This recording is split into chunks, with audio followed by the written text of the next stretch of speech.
Grinding coffee fresh is generally a messy process, and there are lots of ways that we try to combat this. RDT, or the Ross droplet technique, to try and cut down on static, rubber mats to try and centralize messes for easy cleaning, or even large dishwasher-safe knockboxes to reduce how often we have to clean them and how easy it is to clean. But is there a best way to minimize or control the mess with coffee grounds all in one centralized little area? Well, maybe this can help.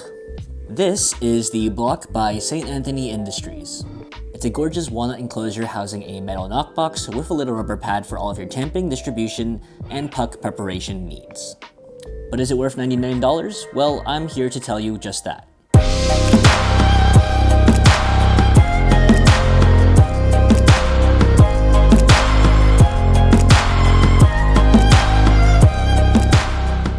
So this is the Saint Anthony Industries Bloc. And this is not endorsed or sponsored in any way, shape, and form by any company, and all opinions here are just mine. In fact, this was a gift from my girlfriend, so thank you, girlfriend. Okay, so when it comes to reviewing a product like this, there are 5 main things that I will talk about. First is the build quality. Second is the experience and what it's like to use it.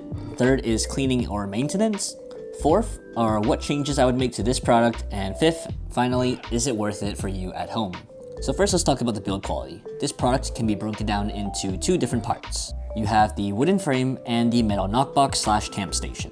Fully assembled, this product weighs 950 grams or just over 2 pounds. It measures 20 centimeters or about 8 inches long, 15 centimeters or about 6 inches wide, and 6.5 centimeters or about 2.5 inches tall with the rubber feet included. Add an extra inch if you want to account for the black part that protrudes above the knockbox. The walnut wood frame alone accounts for about 2/3 of the total weight, or about 600 grams, and seems to be made up of 3 separately cut pieces of wood that are then glued together, with the top piece having some holes milled out to house a 58mm tamper and distributor. The tolerances here are great for those tools and should accommodate bigger tools that might be between the 58.3 to 58.5mm range, or even a little bit bigger if you have that. It leaves just enough wiggle room to easily pick up your tools but not feel super loose. The top surface of the wooden part isn't completely flat, and you can feel some ridges when rubbing your finger along it, especially around the wooden burls, but it's not an issue and I kind of like the feel of it. It has a very nice satin finish. It's not quite as satin as what I have on the custom wood for my niche Zero, but it still has a very nice and smooth feel. Around the insides of the cutouts for the distributor and the tamper, I did notice that there were a little bit of loose fibers, possibly from the wood, as well as a little bit of what looks like glue residue, but again, it's nothing really to worry about or complain about, and I'm sure that after one wash, it'll be gone. Underneath the block, you have 4 rubber feet screwed into each corner for stability. On the very front bottom left corner of the block, you also have the Saint Anthony Industries logo that is engraved onto the wood itself. It's not quite perfectly centered, but again, no complaints, just some nitpicking. As for the metal knockbox, it's made of a solid stainless steel that does have a brushed finish along the insides and outsides of the whole thing. It also has a nice little ridged top, which is what prevents it from sinking below the surface of the wood. There's a very solid plastic piece that is screwed into the center of the knockbox with 3 screws from the bottom, and when I say solid, I mean it is very solid. This piece of plastic is very dense and doesn't seem hollow at all, and I don't see it breaking from whacking a portafilter onto it. On top of the plastic, there's also a silicone piece that easily comes off, and this is what you would use for tamping or for knocking your pucks out. With regards to the build quality, there are only 2 small things that bother me, but are definitely not deal breakers in any way. The first would be the tolerances for the metal knockbox.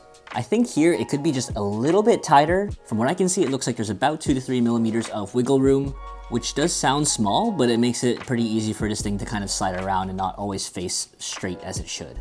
I get that it was probably designed this way so that it's easy to remove and wash, but I wish it could have had a little bit tighter tolerances, and I wish they could have designed some sort of notch so that the thing always stays facing forward and never spinning off to the side. Second, I wish the rubber top piece had a little bit of a thicker or taller ridge.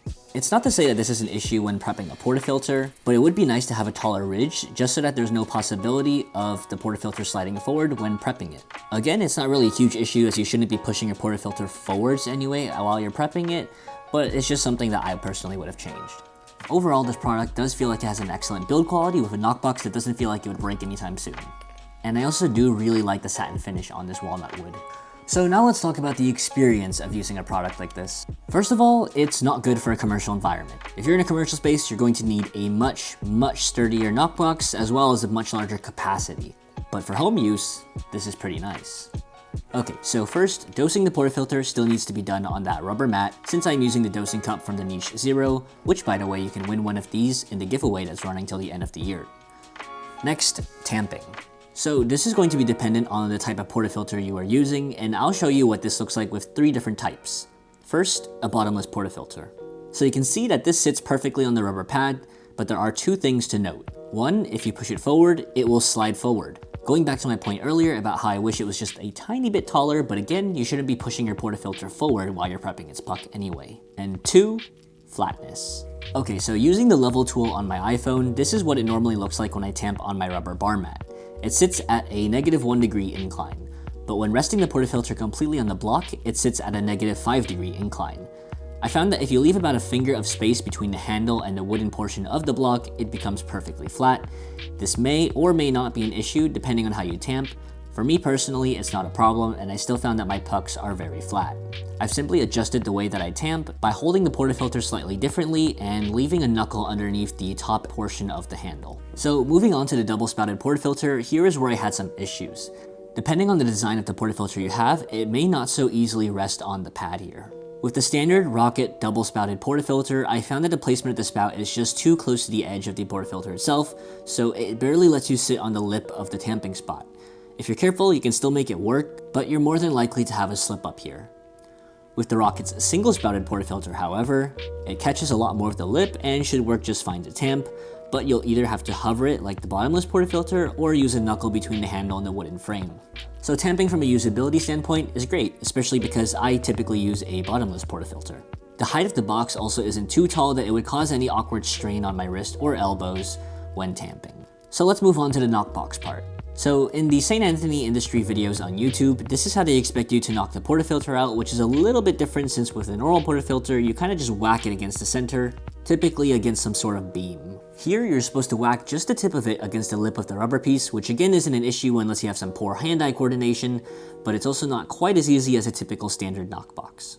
Because of the nature and design of this product, it's also not going to have a huge capacity for used pucks. On the website, they say about 6, and I found out this is more or less accurate depending on if your puck breaks into little bits or not. So will this product stand up to whacking puck after puck over time? We'll see. But from my initial thoughts and impressions, it does seem like it's a very sturdy and well-built product, so I don't expect it to break anytime soon. Plus the rubber feet certainly help prevent it from sliding around. So would I make any changes to this product?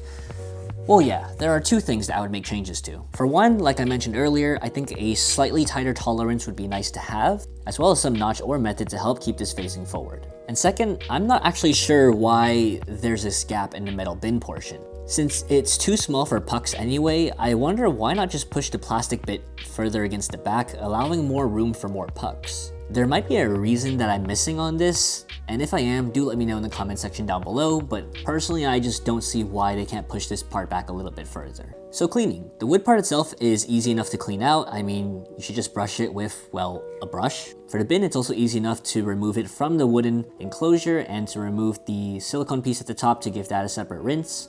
And you can even throw the whole thing into the dishwasher, as they do say on the website that it's dishwasher safe. And that is always a huge plus for me. So finally, is it worth it? Is the Saint Anthony Industries Bloc worth one Benjamin Franklin? I would say yes. There doesn't seem to be any other product like this on the market, and if I am missing out on any, do let me know in the comment section down below so that I can check it out. And yes, you can get a separate knockbox and a separate rubber mat for cheaper, but in my opinion, you're also paying for the wood craftsmanship here, and overall, this is a simple product that's really well built and well designed and thought out. It looks great and certainly looks like a premium piece of gear for your espresso station. Plus, I mean, come on, you can't tell me that this doesn't fit into my aesthetic. It keeps all of the grounds centralized into the same area and looks great doing so while serving multiple purposes, so that's always going to be a win for me. But let me know your thoughts. Do you think it's worth it? Are there any alternatives to a product like this that you want me to check out? Let me know if there's anything I missed or if you have any unanswered questions about this product in the comment section down below, and I'll try to answer them there. As always, thank you so much for watching this video. Don't forget to like, subscribe, and share this video with your coffee friends, and I'll see you in the next one.